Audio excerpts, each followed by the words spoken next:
Let's say someone is on death row. This was sent in. If someone's on death row or on their deathbed, and examples of this, there are rumors that Charles Darwin converted on his deathbed. There are rumors that even recently Michael Jackson converted on his deathbed. Regardless of whether those rumors are true, let's say they did.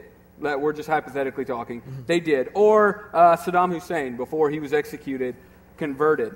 What about them? That's, they lived the life that they lived, and then they converted at the end.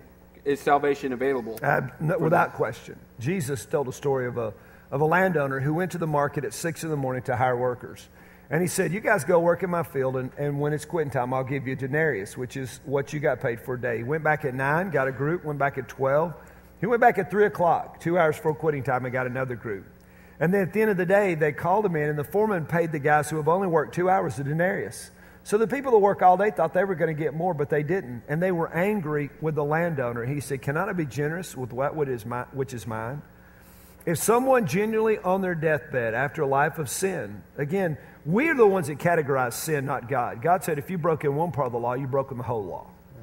Now, we want to say sins are worse than others. But if that person cries out and repents of their sin and turns to Jesus, absolutely, the Scripture says you can be at deathbed confession and you're going to heaven. The thief on the cross, that was what I call a deathbed confession. Oh, down to a cross, yeah. Okay. And he went to heaven. This is in. If someone dies without hearing the gospel, do they go to heaven? And if they don't, how is that fair? Like we talked about sending these clocks to Africa. If you're in a different part of the world where just communication isn't as easy, or even in America, and you don't hear ever the gospel or the good news, how would they be accountable for not knowing that?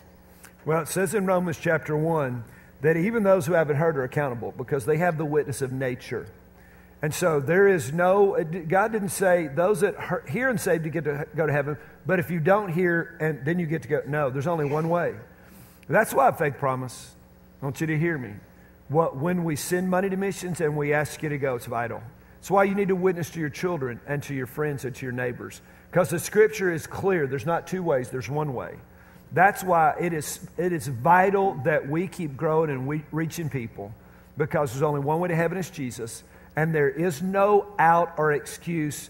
And you said, is it fair that guy in Africa that never heard? God's not fair. He's just. There's no concept of the fairness of God in the Scripture. But there is the justice of God. And so, matter of fact, I've read reports all around the world where Muslims, where there is no witness, are being saved through having dreams and visions of Jesus. I believe God will get the message, but there's only one way, whether you've heard or not, one way, and it ought to rock our world.